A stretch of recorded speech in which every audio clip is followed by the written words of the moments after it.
white balance HK. Ono yen HK. No of the camera was HK. Ono yen.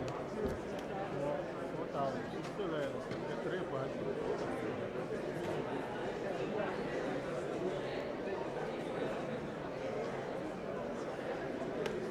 Sorry. This is Dr. Plan from the German Chamber of Commerce.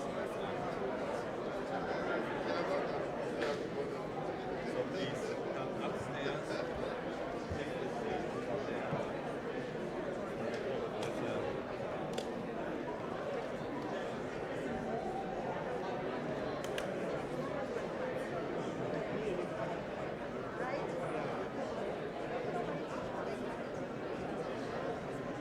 George.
Ah.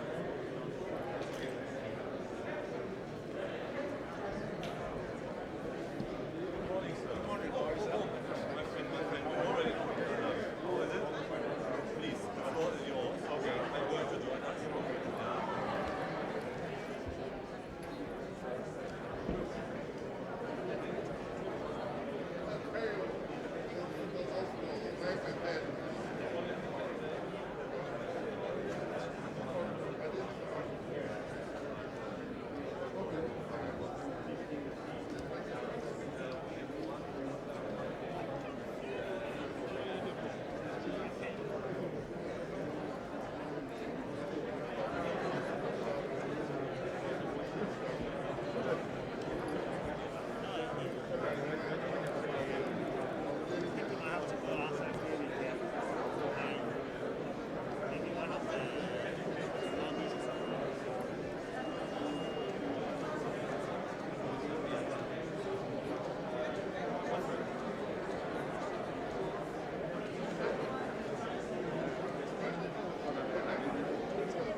Good morning, ladies and gentlemen. Welcome once again to the educataGhana 2020. And I would like to welcome you to our first panel discussions with representatives of 4 political parties. And dear honorables, dear General Secretary, most welcome here to our panel. We are going to have 1 hour time. And I would like to welcome, first of all, Madame Brigitte Jobenuku, hopefully I spelled it more or less right, the flag bearer of PPP, then Mr. Ivor Greenstreet, the flag bearer of CPP, the Honourable Minister, whom I've already welcomed before, Dr. Matthew Pramper, Minister of the Educational Ministry, and last but not least, representing the flag bearer of NDP, Madame Konado Rawdings, Mr. Alhaji Frimpong. Thank you very much for joining us. We are in an important year, 2020. General and parliamentary elections are going to be held by His Grace on the 7th of December. And I know that your time schedule is very busy. So because of that, I'm most grateful that you were able to join us this morning, and maybe as well you can see the media here. Welcome to the media representatives as well, to spell out a little bit about your campaign messages. The context, the topic of this morning session is unemployment in Ghana, the challenge for our current educational setup. What do we would like to discuss about this morning? Discussing with enterprises in Ghana, we always can hear again and again that there seems to be a gap between the labor market and the skills of graduates from universities or as well the secondary schools. And what is the reason for that, and what could the educational system do in order to close that gap? This is one question I would like you to answer. And the second one is certainly as well to speak a little bit about your campaign manifestos from your political parties. What are you going to plan to do in the next 4 years when you are elected the 7th of December into government? So once again, thank you very much. Let me start with a personal example from Germany, because speaking about these challenges for education is not only a Ghanaian problem, it's a worldwide problem. Taking my own example, I studied some years ago political science in Germany. And now, being resident representative of Konrad Adenauer Foundation, especially at the beginning of my career, I have discovered that studying at the university does not necessarily mean that I'm fully equipped with the necessary skills to fulfill my job appropriately. There is a gap as well in German universities, studying a lot of theory and then entering into the job market and finally not being able immediately to fully integrate yourself and fully or perfectly perform in your job. So it is rather a global challenge, and let us always keep that in mind. It is not only about Ghana here. The setup for this morning, I would like to invite our 4 speakers on the panel here to give a very short introduction of themselves, and then certainly speak about this gap between labor market and the educational system, and then maybe as well about your campaign ideas for 2020 and beyond. I would like to start then with our lady here. I learned early at home from my parents, ladies first, so I think we should also maintain that. And after some 5, 6, 7 minutes, I will be a little bit cruel and I will cut you, so sorry for that already. Then I would like to ask the audience as well, who is here in our hall, to ask some questions that we can enter into a discussion. We have already got to know each other. These are senior people here. We don't have to fear that anybody is going to insult. So I will not incite either. Let us have a very wonderful discussion, starting with Honorable Madame Bridget, and then I think we will move around if the governmental party is not against that. Honorable. Okay. Thank you very much. Once again, welcome. Perhaps we can give a small applause for our 4 panelists, and then we will start with Madame Bridget.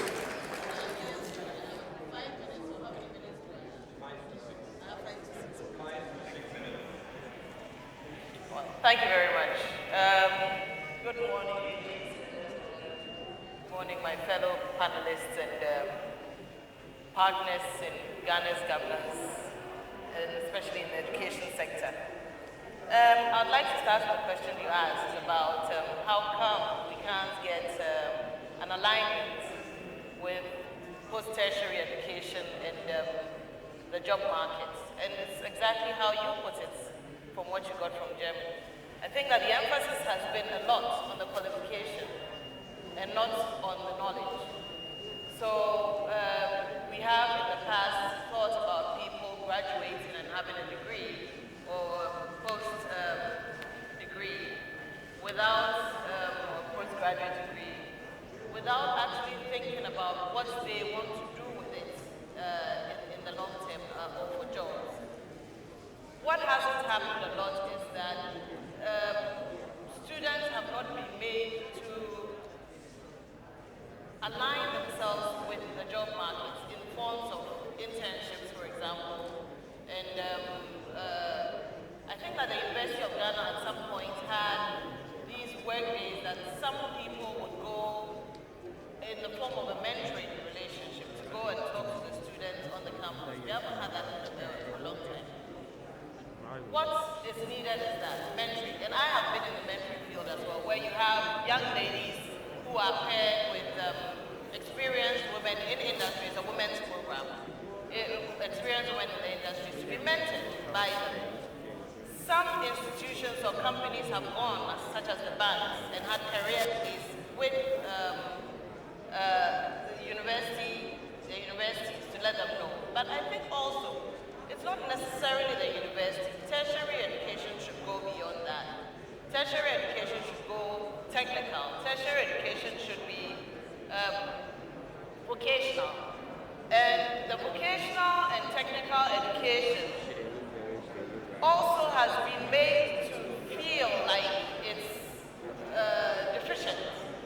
So we seem to think that suddenly, if we slap the title university on tertiary education or on technical and vocational education, that must be the answer. But I believe that it is the training that goes into these things, the level of training, and in fact, the substance of the training, that should change it. If we are going to call the tertiary the vocational and technical education universities and not equip them sufficiently with the equipment they need for the learning and for the education, it still comes to the same thing. So it's not, we must take it beyond the qualification, beyond the title, beyond just the people passing through the institution, and actually invest in the substance of this level of education. And then we will have the alignment, because I have had the experience where working in a fitness and recreational facility, gone to a facility like Winneba, University of Winneba, to try and get some of those being trained as teachers in physical education to work for us. And what happened then was we went there and they didn't have a simple gym.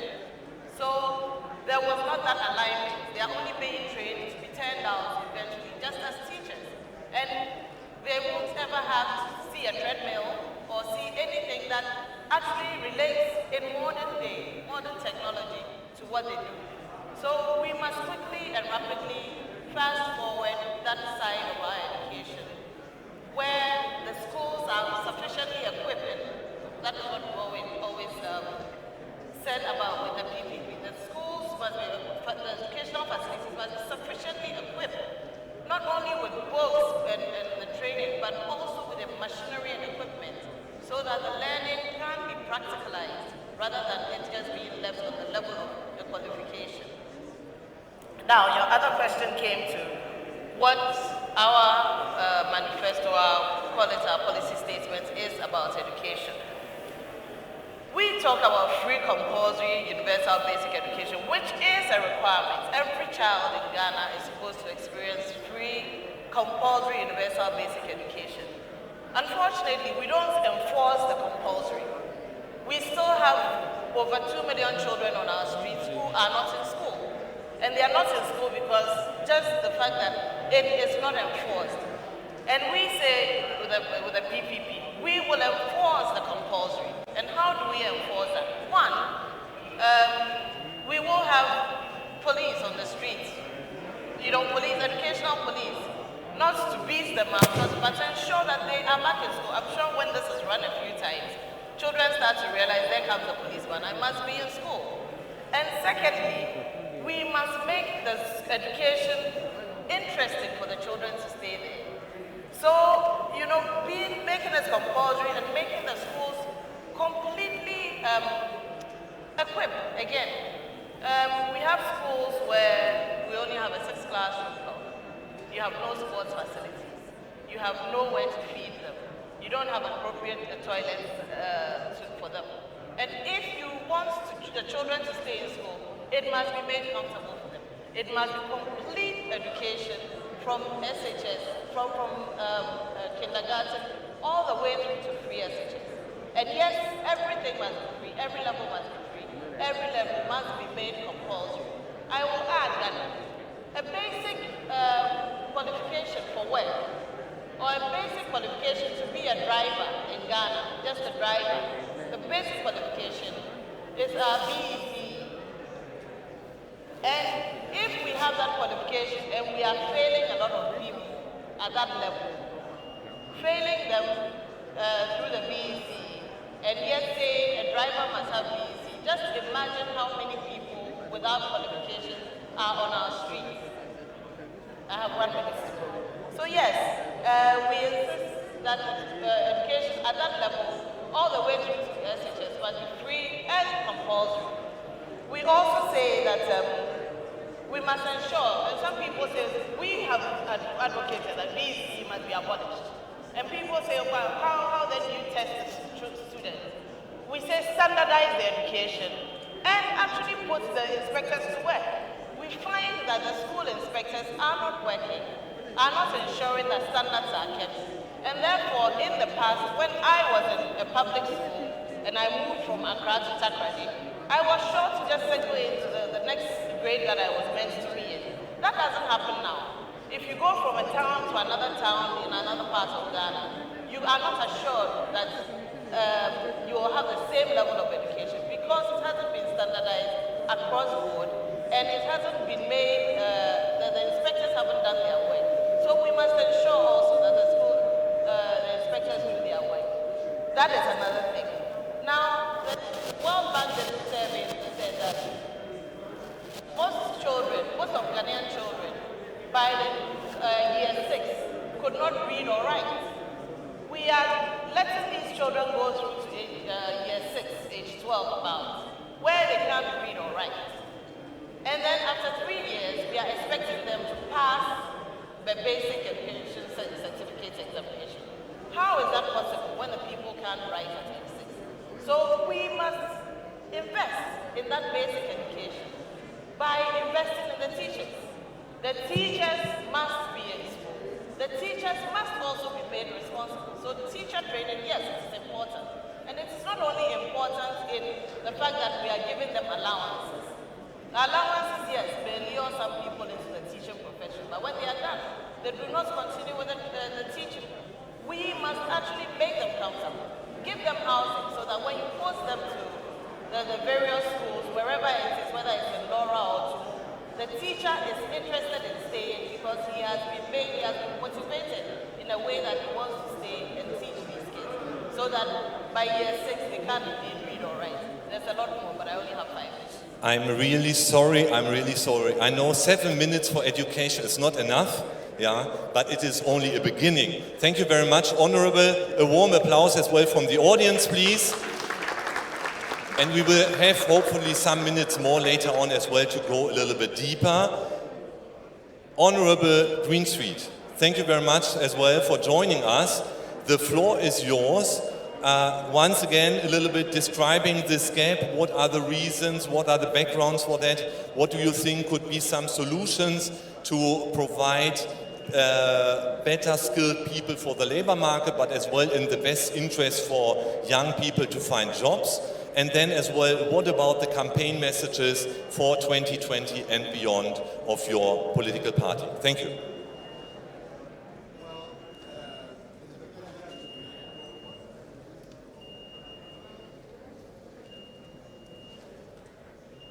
Good morning.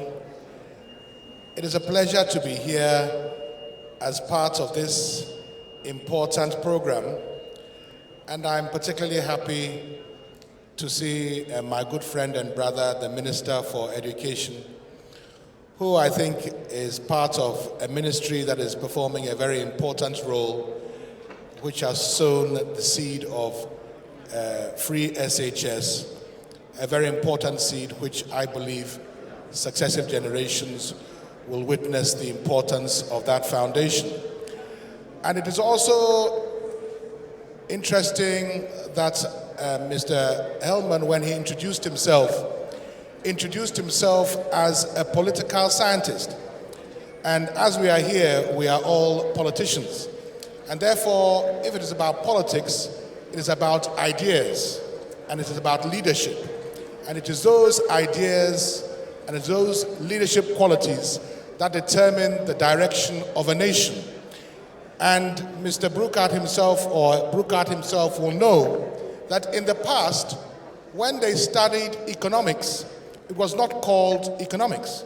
It was called political economy, because it is the politics which controls the economy, not the other way around.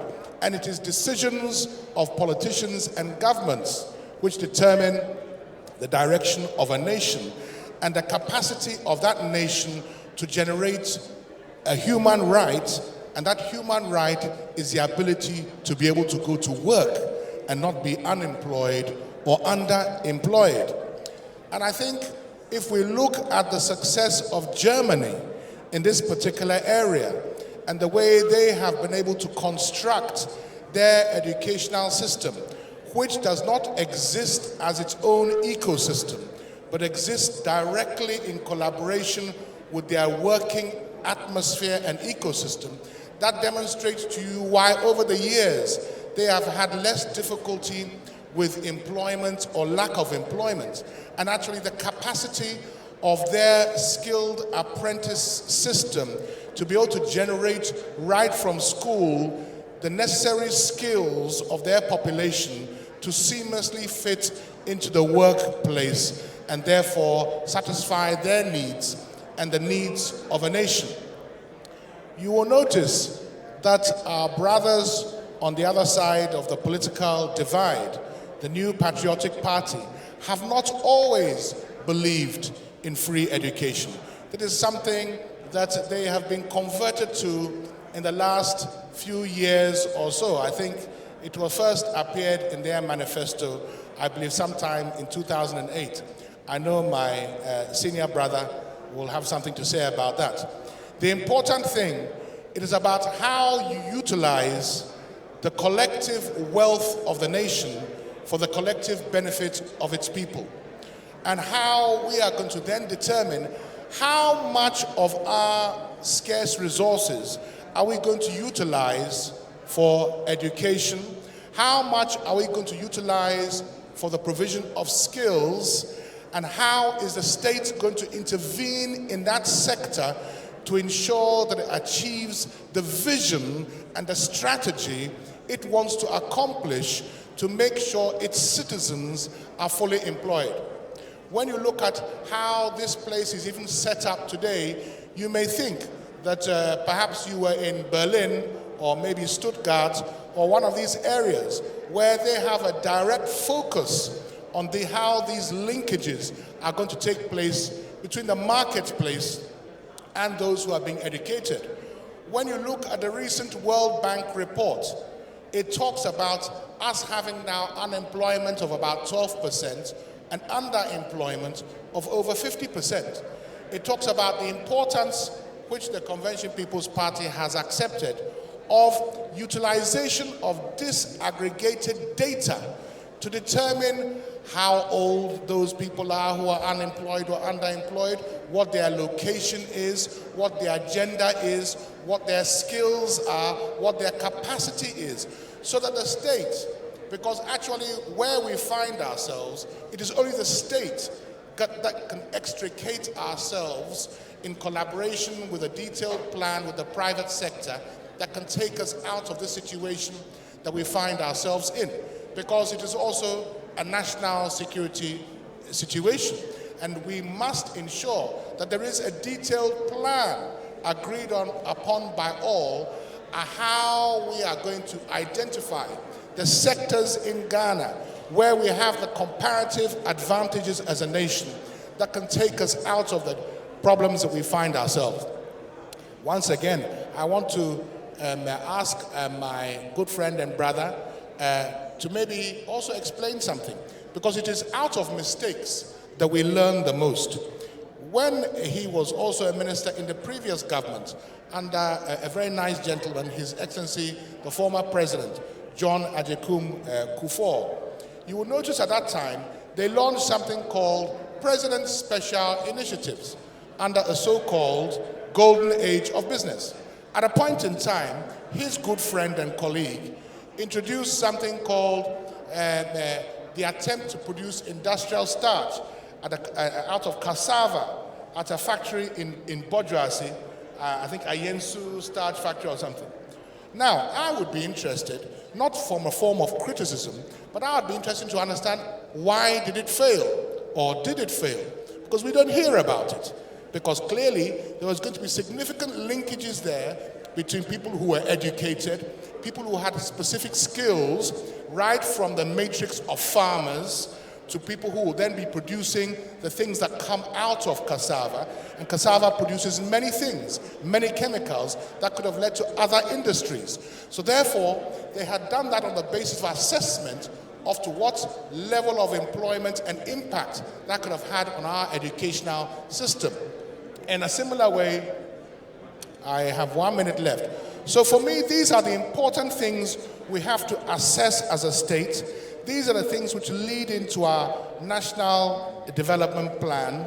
The Convention People's Party is a socialist party. So therefore, we believe that we have to use the collective wealth of the nation for the collective benefit of the people. We support free secondary education, but we believe education should be free not just at the secondary level, but from kindergarten to tertiary. Of late, they've also been talking about assistance in the tertiary area, and I think I've heard some of their ministers talk about the importance of a higher level of tertiary education in order to have an impact in the society in terms of skills and employment that we are talking about. So I'm very happy to engage in this discussion of ideas. I'm happy our host is a political scientist and he understands the importance of politics controlling the economy and being the driver of decisions. And I'm happy to be in this very German environment, because Germany has many lessons that I think we can learn and utilize, which will assist us as a nation. And so I'm very grateful to be here and for this opportunity. Thank you.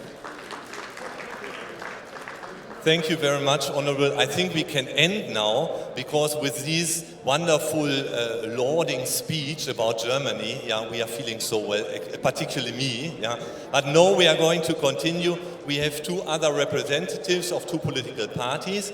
If we were now in the States, then we certainly would have discussed before who is going to speak first and who is positioning himself or herself at that moment. We are just turning around. I think it is the easiest way. So NDP at the end, and now it is, the floor is to the Honorable Minister, Dr. Premre. Thank you for inviting us. I think I would like to stay with the topic, whether the structure of educational system promotes employability and employment. I would start by saying that our structure of education is not very different from many other countries. So it is not the structure of education, it's the quality of education and the level of skilled training that will lead to whether your outputs from tertiary or secondary education would get employment in the industry in your country. The other thing that we all have to accept is that when you have no industry, and we can say probably from the 70s to now, we haven't had that many industries. When you have no industry, you cannot necessarily link your educational output to your industry. So I would want to say that what we are trying to do is not because my party was not interested in secondary or free education, and because your party was not interested in private sector, and now you are talking about private sector. It leads us nowhere. Now the youth of the country want employment. What employment that is real, not half-baked jobs. And we have to re-engineer the whole society so that the economy can grow. So what we are trying to do is to re-engineer education to serve the needs of the country. No political gimmicks. I don't believe in political gimmicks. When learning outcomes are so bad that less than 40% of your students will pass mathematics examination, when only 2% of your primary 2 people can read and write English at that level, when, as my sister said, even primary 6 people probably cannot read and write, we all have to band it together and solve the issue in education. That is why this current president believes that if we even have to put all our oil wealth in education and skill training, it will generally be better for the economy and the country in the longer run than what we are doing. If all these German companies come to this country to put up factories, they will need people who are well skilled to enter into those factories. You don't expect a German company to come and put a factory in Ghana and go and bring expatriates to come and work it. It just doesn't work that way. So let us all free ourselves from the politics of it and all decide that let us invest in better education, meaning better educational outcomes. If the child can read and write by primary 3, the capacity for self-sustained learning is embedded. But if the child goes to school for 12 years and wastes practically 6 years for nothing, then there's a problem in the country. And that problem will be seen everywhere. That 12-year-old or 15-year-old who has a BEC certificate, the loss of the country does not even allow him to be employed or even self-employed. Why are we going to fight about BEC? So even if you get all the best grades in BEC and you cannot continue, it is worthless in a society well governed because you are not allowed to be employed. So our education should not end at a 15-year-old. It should at least end at the 18-year-old, where that person can be better skilled or can be better educated than before. When you put a child, when I went to school, our exit exams was at 12 years, common entrance. Look at the number of people who could not pass to secondary school, either because of money or because of academic competence, and were left aside. When we moved in from 12 years to 15 years, we were just moving the needle at a delayed stage. So let us sit down and say, what do we need? We need an education that is not only emphasizing the 4 R's, reading, arithmetic, writing, creativity. We need education that brings in the soft skills, collaboration, team building, partnership, problem solving. We need that. If we need that, what do we have to do? We have to change the curriculum. We have to invest more in education. We have to change the teacher education and the teacher curriculum to fit the curriculum that we all observe. So that is what the government has been trying to do. The flagship program of free secondary school is both in our Constitution of the Republic. that we should have progressively free education. But we felt that the time was now. The time was now because, interestingly, Ivor didn't say it, but interestingly, those who preached against free secondary education were the same people who were co-chairs of SDG. And the SDG is saying that we should all have a right to secondary education by the year 2030. And you are the co-chair, and when somebody says, I'm going to bring free secondary education, you say it is not doable. As if sitting as a co-chair, you don't know your responsibilities. What the president did was to ensure that funding was available. And that is what Ivor emphasizes on leadership. We will never get to where we want to get to without the right leadership. It is not even about even the curriculum. It's about the leadership. The leadership determines everything. If your father sits at home and earns 100 cedis and spends 90 cedis on alcohol, you get nowhere. The other father who spends 90 on the child's health and education will get a better outcome of the children than the one who spends 90 cedis on alcohol. That is leadership. So the choices we make have a huge implication on where we want to get to as a country. I would say that we have set a path, even though it's been very, very difficult. We haven't gotten everything right, but I think we are on the right trajectory that with sustained implementation of what we are trying to achieve, Ghana will definitely get to where it wants to go. A nation of reading, a nation of learning, a nation of skilled workers for the betterment of its own self. Thank you. Thank you very much, Honorable. Now our last panelist from the NDP, Mr. Frimpong, General Secretary, representing the flag bearer, Madame Conado Rawlings, former First Lady. Thank you very much. Good morning once again. I bring you greetings from the flag bearer of the NDP. She was very much determined to be part of this discussion, but unfortunately, circumstances beyond her control could not make it. But I had to come in to stand in for her at the last minute. The NDP has education-themed education for national survival, in the sense that you need a stable background, stable governance or leadership for that matter, in order to educate the youth. So more importantly, the question in the first place is a very tricky one. Education at no moment could be considered as a one-station, consideration. It is a continuous flow. And for that matter, if you want to seriously look at education, we are looking at it from the background of even at the primary level, and that would need that or would require a very serious civic orientation.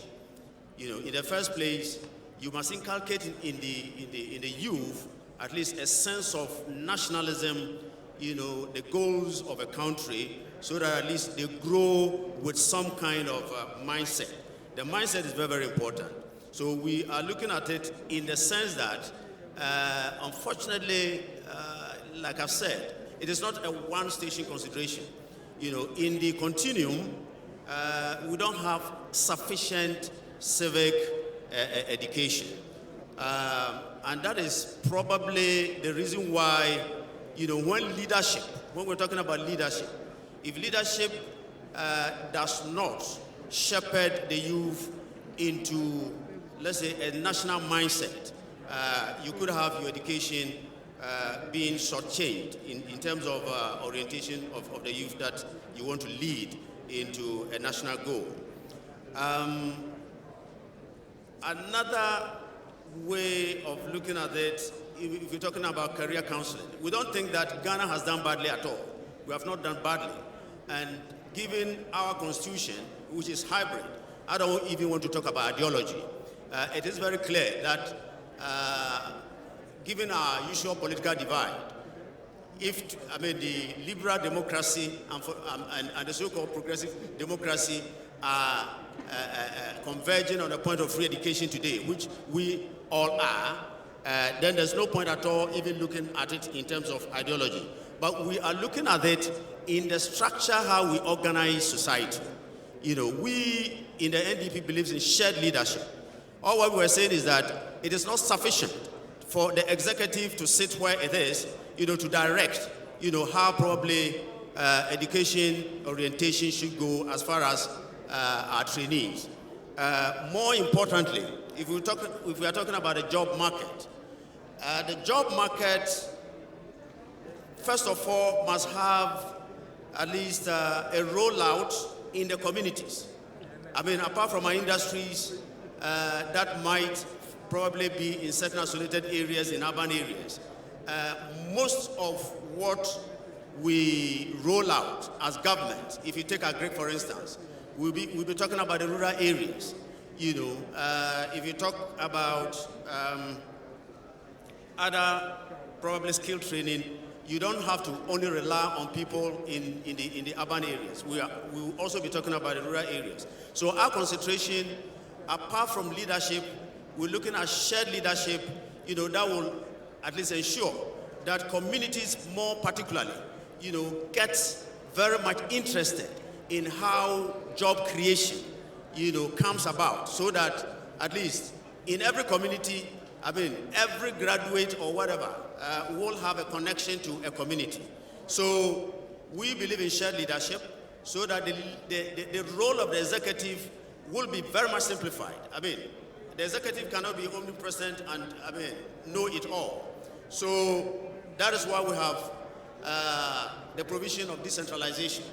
Decentralization is so effective in the area that at least we reorient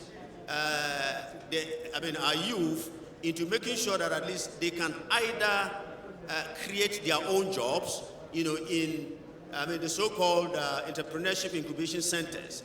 The emphasis must be in the communities. If you take the MPP government planting for food and jobs, for instance, definitely it is not in Accra alone. So what we are saying is that what skill training can go, into that one, or what skill training can be connected to this area, and we will not just concentrate on if somebody has gone to, let's say, study sociology and probably psychology, the person could be reoriented into an area such as that. And it is in these areas that we need probably some kind of refinement of graduates or any other, let's say, educated person. It continues as part of the lifelong education. So if you were to read history and you were roaming in Accra and you were not finding a job, government policies and rollout should indicate to you that if I went to maybe Kodiabe, some project that might be going on, I can at least instantly take some kind of skill orientation and be part of, benefit from that, let's say, government policy. That's how we're going to look at it. Immediately, you cannot sit down and say that for all those who are trained now should find job. It's virtually impossible. But at least we have a policy that at least skill training, I think we are all agreed on the idea of skill training. We started touting that since 2016. If you look at places like Switzerland and the rest, they have what you call apprentissage. Simply, it is apprenticeship, this skill training. I think going into the 2020 elections, virtually everybody is shouting, skill training and so on and so forth. We are all agreed on that because the time has come, that if you want to learn, let's say, what they call the pure arts and the humanities, and then you were not finding job. The atmosphere that must be created is that there must be a way of reorientation. And that reorientation, that is why we want to lay the emphasis in what we call, at least, community shared leadership. And we have created structures that we call Community Organization Bureau. The bureau should help every individual, who really wants some kind of training or orientation in a particular rollout that the government may have announced all over the place. You'll be surprised that some time ago somebody was asking me, but this planting for food and jobs, how can I be connected? such information, for instance, must be available to everybody in the communities where they live. And it's as simple as that. Fortunately, we operate a national constitution that I call hybrid. So these days, there might not even be the need for anybody calling themselves that they are socialist or even a liberal democrat. As a matter of fact, we are looking at Ghana. And for us in the National Democratic Party, that is how we want to look at it. And more particularly, we also want to tap on the knowledge of retirees. There will be a lot of retirees, rather unfortunately, people who 60-year-olds who are now maturing, in their areas of profession, will be going on retirement, and they might go into the communities to throw their hands in the air. We are saying that they are going to start another lease of life altogether in the community, because those who have the requisite skills will make them available to people who might be tapping into their skills in terms of job creation and so on and so forth. Thank you very much. Thank you very much. The applause got a little bit louder, I think. Thank you. So thanks for the first round. I'm not going to comment on what you have said, because we have an audience here, I think experts as well in the educational sector, and they might be very interested, because not everybody is sure yet for which party to go. So this is time as well to ask questions to the four representatives, and I would just like to invite all of you to raise your hand in case that you have a question, to direct yourself to one or two of our panelists, and then ask briefly a question. Not too long comments, otherwise we will not end till tomorrow. So is there anybody who would like to start? Over there, wonderful. The microphone is coming. Please, your name and then your question. My name is Olapa Nasinjo, and I have a question for our Minister of Education. Not only him, but the political representatives. And my question is this. In Ghana, when you finish school and you are even into business, people think that they are not working unless they get government work. The moment they get government work, then they think they are working. I want to find out from our political leaders, is this a problem of our culture, or it is because of how politicians have been telling us, we'll create jobs, we'll create jobs, we'll create jobs. And people think that when they don't get those jobs, they are not working. But it is when they are into business, they are not working. But it's when they get government work that they are working. Is it a problem of the political language or what? Thank you. Thank you. I haven't so far come across a country whose leaders, whether elected or appointed or anointed, don't profess to want to create jobs, whether socialist or communist or capitalist. Because job creation is the essence of our living. For 1/3 of the time you spend on earth, you'll be in school. And another 1/3, you'd either be at work or at play. And for the other 1/3, you'll be sleeping. So working is an essential part of every human being's life. So if you are going to be a community leader, or a provincial leader, or a national leader, you have to have ways you think you can create jobs. And not physically creating the job as a government, because we've tried that and it failed, but supporting real entrepreneurs to create more jobs for the citizenry and creating more entrepreneurs. That is why the buzzword is entrepreneurship, ability to create a job outside or from what you have learned. You use your brain, you use your heart, you use your hand to earn a living for you and for your family. So it is not about government saying it. We have been in the country where there was nothing but government jobs. That is what has led to that psyche, that when people say they are going to create jobs, they think it's government job. Because I know that at least since the 1992 Constitution, all the governments that have come have emphasized on private sector creating the jobs, no matter whether the government is Actually, the constitution we operate does not allow a socialist government or a capitalist government or a communist government. It allows us to be all liberal democrats. That is what the constitution promotes. So this job creation would never be go outside the political space. Every government will want to create jobs, but more create the enabling conditions for those who are specialized or have expertise in creating jobs, create jobs. So if you bring an automobile policy such that the big automobile companies, manufacturing companies, feel that when we take advantage of this policy, we can earn our profits in Ghana. They'll come and create jobs and put up factories here. That is the government bringing up a policy that will allow job creation. When you do planting for food and jobs, you bring a policy where, because the food is going to be in abundance, there has to be agro-industry, and that is job. Food preservation, that is job. Transport and logistics, that is job creation. So government necessarily have to bring policies that will enable the teeming youth have a role to play and earn and keep. Thank you very much. Oh, yes, please. Well, I think also that the education should be, there should be orientation of the students to think that they also can be creators. And also, they should be empowered. Our education does not empower us to be self-reliant. It empowers us to be reliant on someone to go and earn a salary.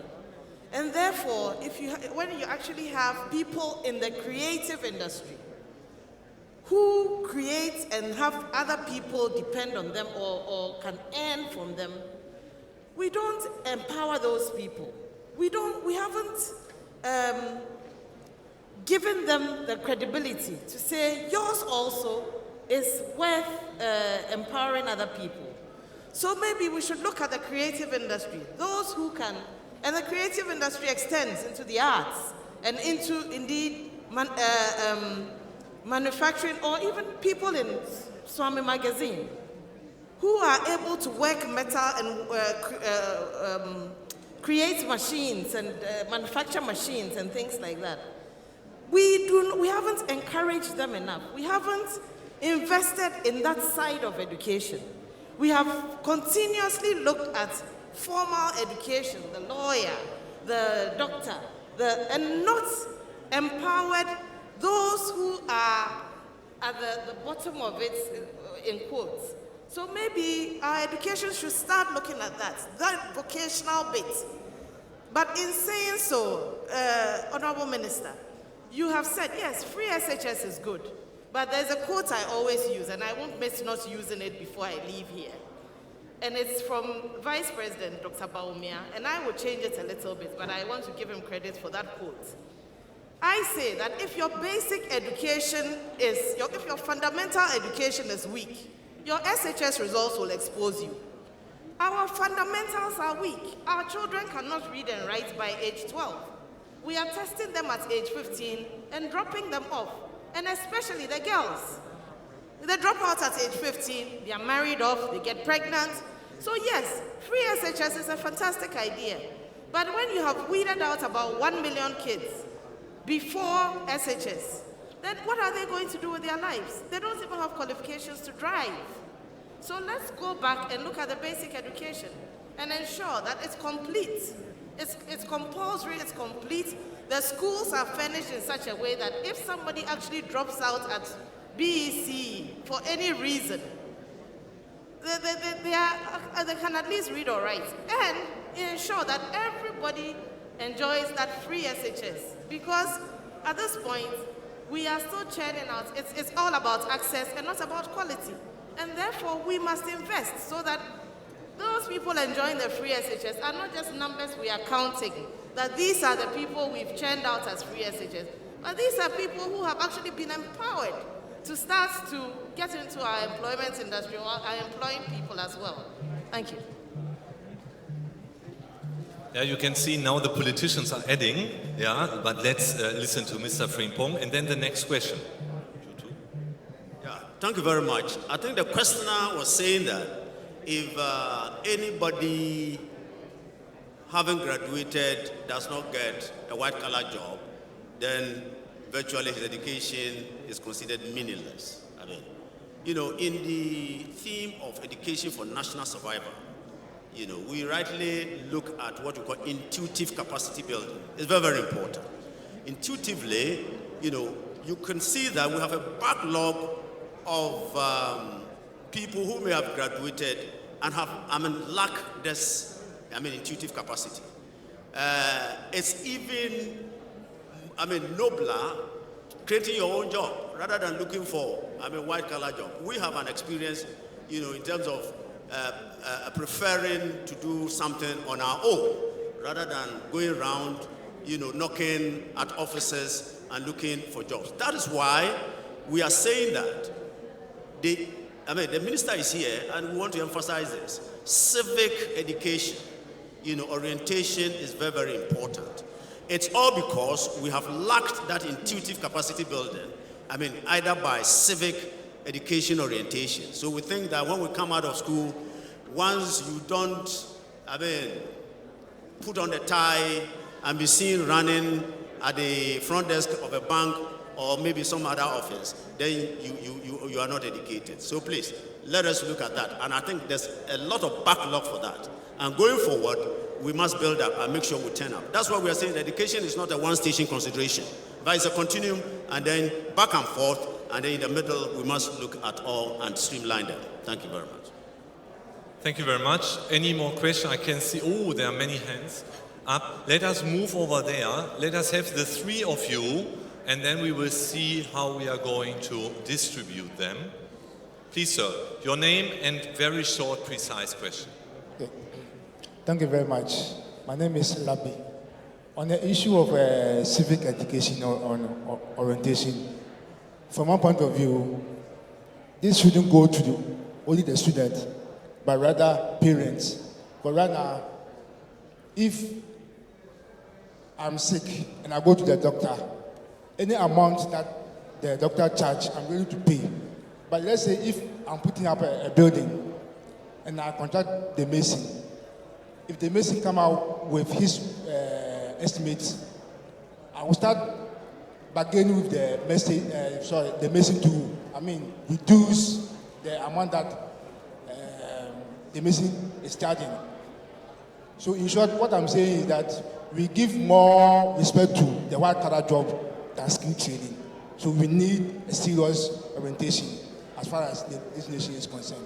Thank you very much. So no question, only a comment. Thank you very much. Now maybe some questions. All right. Sorry. My question, I think, could be answered by anybody, but I guess it was prompted by Honorable Dr. Prempeh because of when he talked about leadership. So I heard a lot of discussions about the projects, the programs, the VET, entrepreneurship, but I didn't hear a lot about the teachers or the educators who in the end are going to be the ones who have to implement all these programs that you all have in mind. So my question is a bit of twofold. So first, in Ghana, or I guess everywhere around the world, education and teaching is not really the most sought after career. I guess most young people would probably choose business or IT because they get more financial reward in that. So what are we doing to make education or teaching a more sought after career for not only for those people who don't pass to go or get accepted in IT or surgery or medicine, but the knowledgeable, skilled, smart people also get to will choose education or teaching because they are passionate about it, but also it's a rewarding career later on.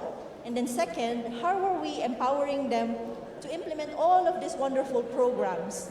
Because in the end, these are all good ideas, but are the teachers in Ghana prepared to do all of these projects and programs? Do we have sufficient teacher education program for this? Thank you. In my welcome address, I alluded to that. And just talking here, I said that the first thing you have to do is to understand that there's a teacher at the center of your educational and skill training. And that is what we've tried to achieve. So there are 5 things in education this government is doing. Basic education. The single largest investment in basic education since independence is the $218 million that Ghana has been able to attract from its development partners, money virtually for free, to improve over 10,000 schools in the country, emphasizing on school leadership, school accountability, teaching and learning materials, and everything.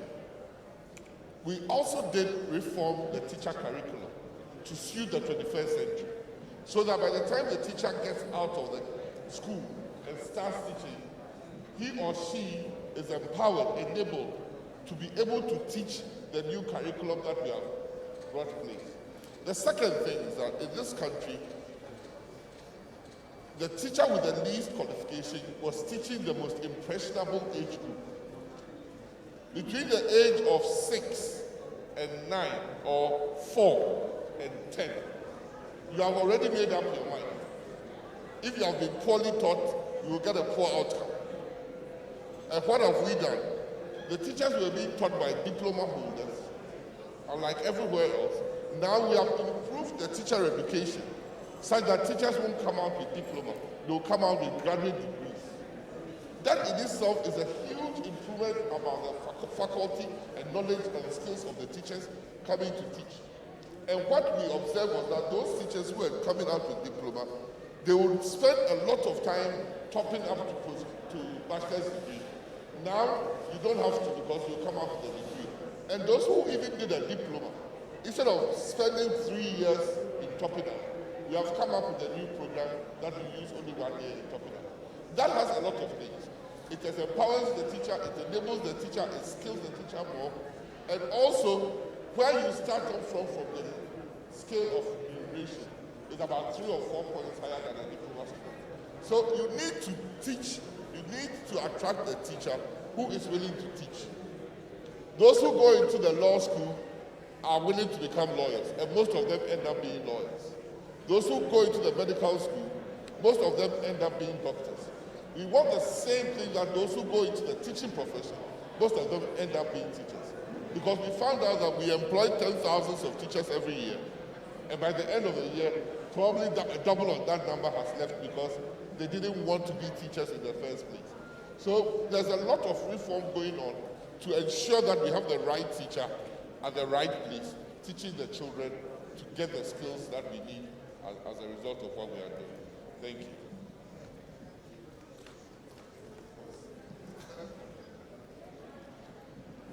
No, I think the remarks by the Honorable Minister are very important. I certainly, as the son of 2 teachers or 2 professors, understand the importance of that area. And that's why, once again, as he referred to in terms of leadership, in terms of politics and ideas, it is about what you are committing yourself to. If you look at a country, I think like Singapore, they commit a huge amount of their budget, I believe getting to 20%, to this particular sector of education. Obviously, we are all at different levels of our capacity to allocate these scarce resources. But it is a leadership which will fight to find that money in ways that he has also described, in obviously ways whereby we look at our own internally generated resources that can commit it to the area with specific direction to be able to achieve the results that we're after. Whether those results are in skills, whether those results are in entrepreneurship, or whether in terms of the teachers, how much more are we willing to pay them for them to understand how much the state respects their public service and sacrifice that they are making either in the urban areas or in the rural areas. Before even this program started, myself and my brother, we were talking about how, when it comes to hospital environments, we understand and know the importance, more than even doctors, of nurses, of what they do for the patients. And it's a similar kind of role that teachers play whether at the formative years or whether at later years in terms of skill training, because they are controlling the output of these, our youngsters, and all the issues that we all want to solve as a nation in terms of reading, writing levels, skill levels, creativity levels, punctuality levels, habit levels, which are all things that are important for skills in the marketplace. So I think it's a work in progress. We'll all continue to contribute to it. But from our perspective, it needs to really be led by the state in collaboration, similar to the German way with the private sector, to achieve the results that we want to achieve. Thank you very much. Let us finish with two last comments, and then we have to come to an end, small. So, with the PPP, what we believe in, and it's not very different from what Iva is saying, pay them well, but it's not always about the money that they are given in their hands. If I pay a teacher well, and they end up, for sake of argument, in my hometown, where there's a secondary school which has actually churned out people to come and study mathematics in the University of Ghana, but the teacher has nowhere to live. And this happens all the time. They are posted somewhere, the conditions are not congenial. How then are they able to deliver what is expected of them? So let's ensure and let's invest in the teacher. Make sure they are comfortable. We believe that the schools must come complete with teacher bungalows. It could be a one-bedroom, whatever, but they are made comfortable to be able to enjoy doing what they do.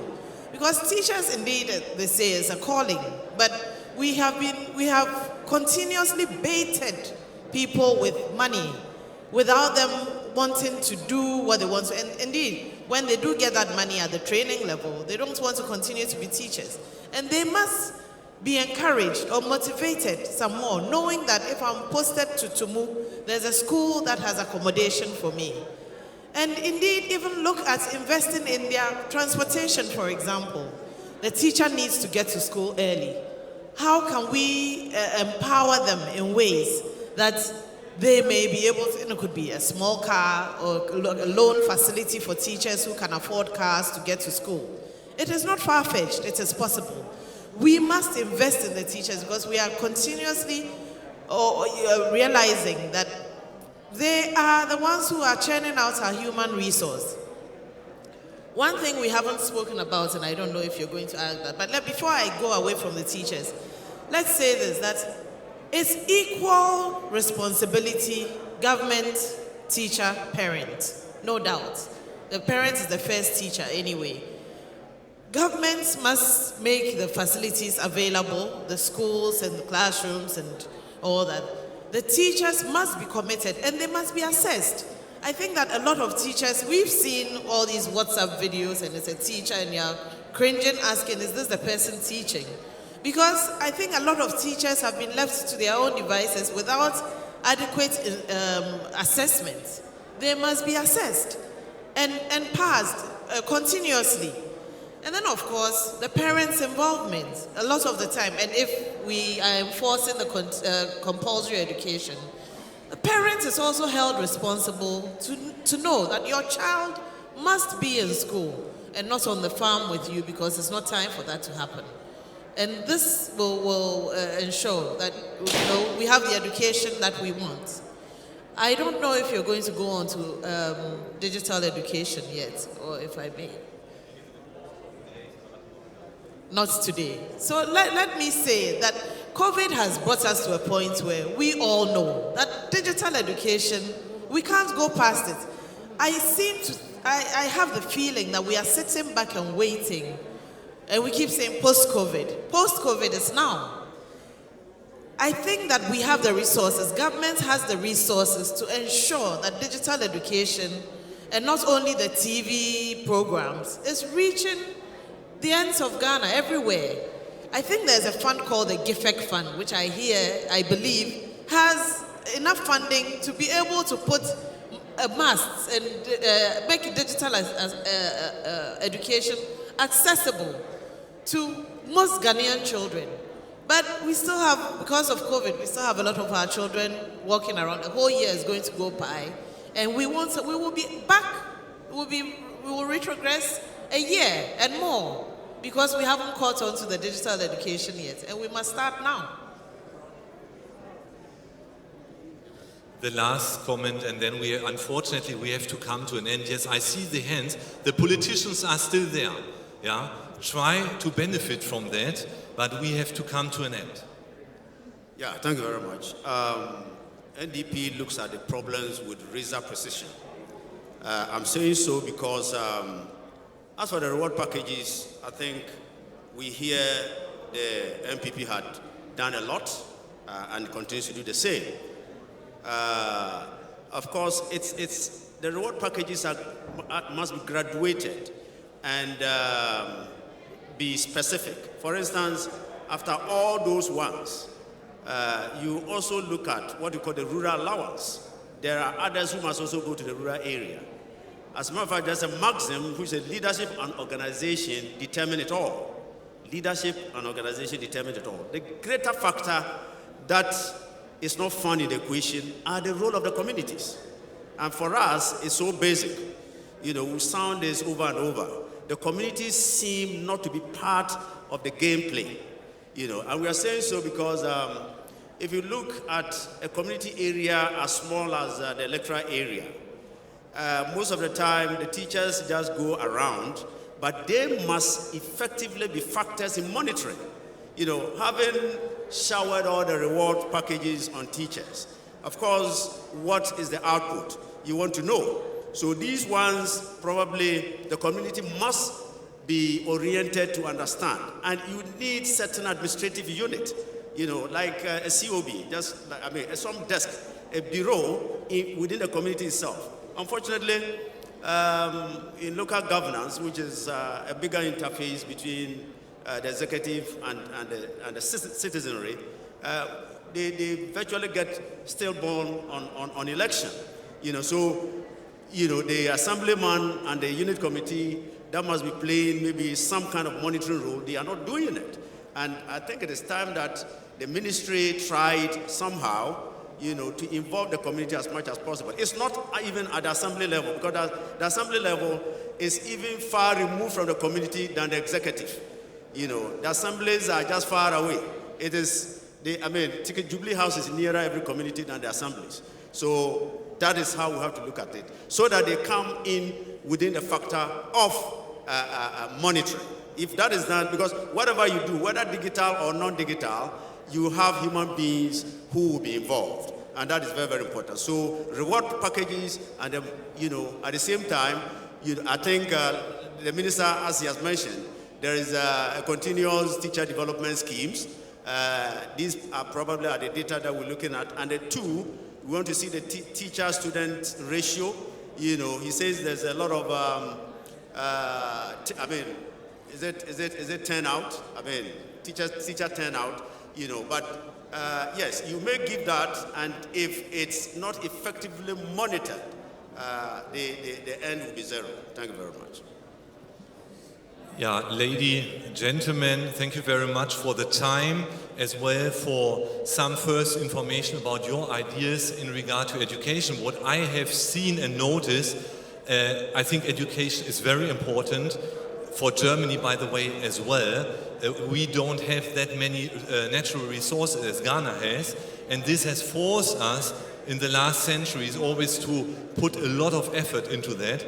I think we all know education is not a one-stop shop, but we have to continuously work on that, and we will never come to an end.